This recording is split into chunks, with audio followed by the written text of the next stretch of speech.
Was Movieparks Bermuda-Dreieck mit einer unbeliebten Wasserachterbahn aus Deutschland zu tun hat, das klären wir in diesem Video. Mahlzeit, herzlich willkommen beim Review Video Magazin mit einem neuen Video meinerseits und einem neuen Einzelreview zu einer einzelnen Attraktion. Und heute sprechen wir über den Storm Coaster. Und der Storm Coaster ist eine wirklich unbeliebte Wasserachterbahn und hat schon irgendwo einen Zusammenhang zum Bermuda-Dreieck, was ihr noch aus dem Moviepark kennt, beziehungsweise von Warner. Und was der ganze Quatsch soll und wie das alles doch irgendwo zusammenhängt, das machen wir jetzt Step by Step in diesem Video und gehen da so ein bisschen durch. Vorneweg, es geht um Storm Coaster und Storm Coaster ist ein Mug Rides Water Coaster aus dem Jahr 2013, der im SeaWorld Australien steht. Das Ganze ist in Queensland, Gold Coast, Surfers Paradise. Hat nichts mit diesen SeaWorld Parks in den USA zu tun, ist trotzdem SeaWorld Park. Ein Vlog dazu haben wir euch auch schon mitgebracht, wie der Park allgemein aussieht. Und den Water Coaster können wir auch relativ schnell abhaken. Wir hatten ja in den letzten Wochen, Monaten, Jahren schon besondere neue in Europa, über die wir ja auch ausführlich gesprochen haben. Aber hier hat man sich dann 2013 für das Skaton Layout entschieden, was man aus dem Jaws Sommerland kennt. Oder auch inzwischen in Malaysia, da hat man nämlich 2018 Krakens Revenge eröffnet, was auch mit demselben Layout daherkommt. 455 Meter lang, 28 Meter hoch, 70 km/h Spitzengeschwindigkeit.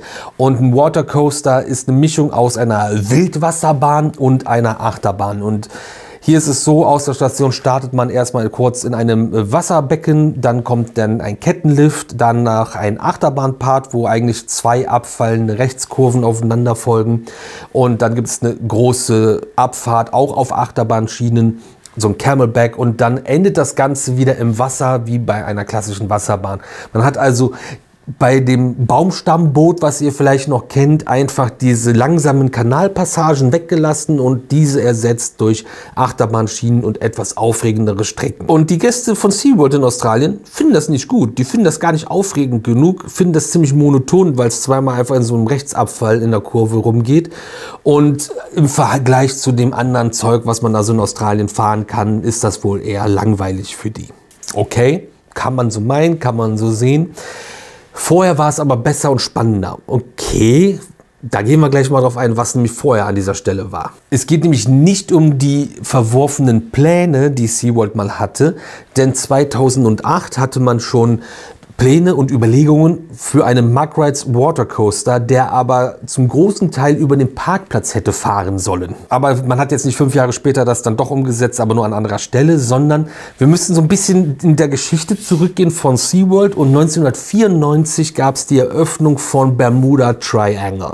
Jupp, genau das, was 1996 als das Bermuda-Dreieck in Warner Bros. Movie World Germany eröffnet hat. Und was man heute aus dem Moviepark Germany als Area 51 Top Secret kennt. Wie kommt das jetzt irgendwie zustande? Und zwar ist der Verantwortliche für diese Attraktion Ryan Harmon, Director of Show Development for Warner Bros. International Recreations Enterprises. Was ein toller Titel. Gut, dass ich da keine Bauchbinde für machen muss. Aber was macht der Typ jetzt mit irgendwas mit Warner, der in Warner Bros. Movie World Deutschland was gemacht hat, in SeaWorld. SeaWorld Australien gehört zu Warner Bros. Gold Coast in Australien, beziehungsweise gehören die zu Village Roadshow Theme Parks. Das ist die Betreiberkette in Australien für diese Freizeitparks und auch deren Wasserparks. Und Bermuda Triangle war ein Riesenerfolg in SeaWorld, hat die Besucherzahlen nach oben schießen lassen und war unfassbar beliebt. Und das Verrückte dabei ist, das war auch nur eine Umgestaltung einer bestehenden Attraktion. Dann kam es aber, dass 2010 ganz regulär Bermuda Triangle geschlossen wurde für Wartungsarbeiten und da Status-Updates immer angepasst wurden und die Bahn dann noch länger zublieb, vorübergehend zublieb, bis man dann gesagt hat, nee, das Ding bleibt komplett geschlossen und wird nicht mehr aufmachen. Man weiß es nicht, aber ich würde vermuten, so wie das klingt und diese Entwicklung, da hat man dann irgendwas festgestellt, was kaputt war bei der regulären Wartung oder dabei ist was kaputt gegangen, wo die Reparatur entweder zu teuer oder nicht möglich gewesen ist. Also beziehungsweise meistens zu teuer, weil nicht möglich gibt es ja eigentlich auch nicht. Und wenn es ein kompletter Ersatz ist von etwas. Das war 2010 und 2012 hat man dann den Antrag auf Abriss gestellt. Man hat also draußen alles abgerissen, drumherum alles abgerissen und die Halle entkernt. Hallen in dieser Größenordnung sind immer das teuerste bei Attraktionen, so auch hier. Diese Halle wurde also erhalten, aber alles wurde rausgenommen. Um dann anschließend 2013 den Mark Rides Water Coaster Storm Coaster für 20 Millionen australische Dollar dort reinzubauen, was umgerechnet ungefähr 12 Millionen Euro sind.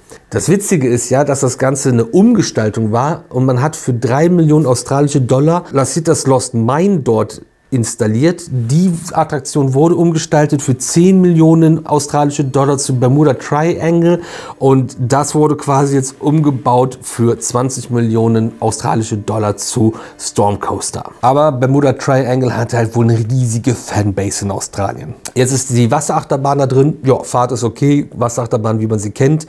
Aber worum geht es eigentlich genau? Weil wir haben ja die Station im Dunkeln, dann eine Ausfahrt, ein bisschen durchstrümmern. Es gibt auch einen Nebeleffekt.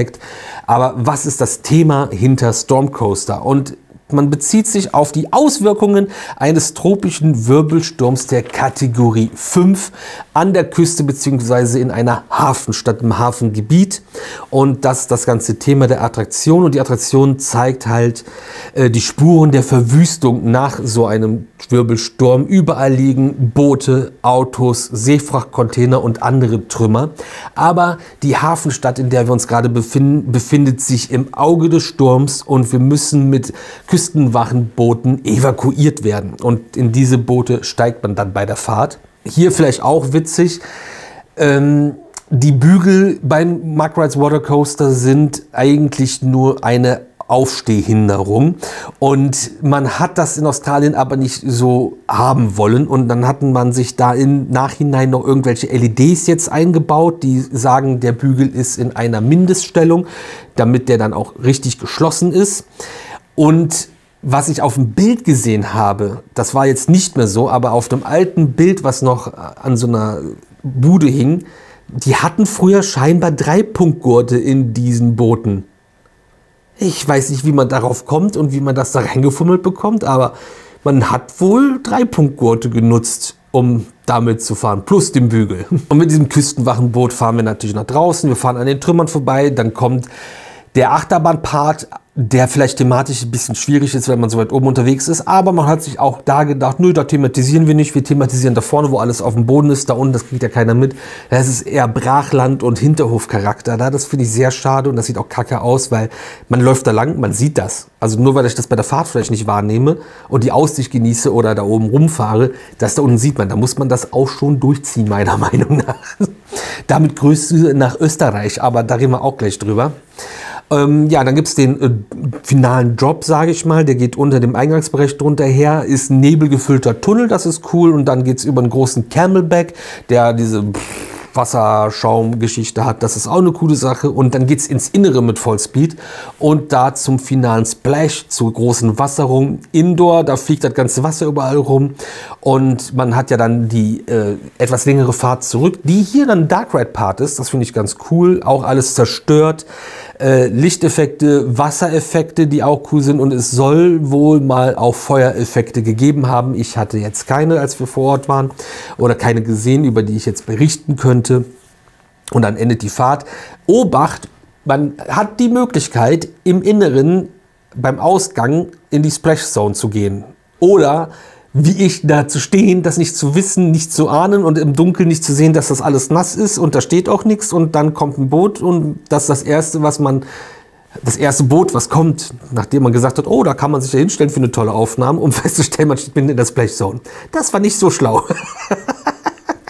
Also meiner Meinung nach durchschnittliche Wasserachterbahn, aber sehr cooles Story-Thema gewählt. Ich finde das Thema irgendwie cool, ich finde es auch ganz cool umgesetzt. Und SeaWorld hat dafür eine Firma beauftragt, das zu konzipieren, und zwar Daymo Rides, also Dynamic Motion Projects aus Österreich. Und die haben dann natürlich seinerseits, die haben das konzipiert und haben das dann an andere Firmen weitergegeben für die Umsetzung. PEL Creative hat die kreative Leitung übernommen, Full On Light hat das Lichtdesign gemacht, Volumen One hat Audio und visuelle Effekte beigesteuert und Sculpture Studios das Themendesign komplett drumherum. Für mich auf jeden Fall mega spannende Attraktion mit der Geschichte, was da vorher drin war. Ich habe das auch bei mir so gespeichert, dass Bermuda-Dreieck wusste ich, das kommt aus Australien, aber für mich war das ja, es kommt auch aus Warner, weil es hier bei Warner war, habe ich nicht für SeaWorld auf dem Schirm gehabt. Was sie draus gemacht haben, die Story, wer alles beteiligt ist, wie das jetzt aufgebaut ist und überhaupt, das finde ich total cool, total spannend und interessant. Wie ist denn eure Meinung zu Storm Coaster und dem ganzen Drum und Dran und überhaupt, über das wir jetzt gerade hier in diesem Video gesprochen haben?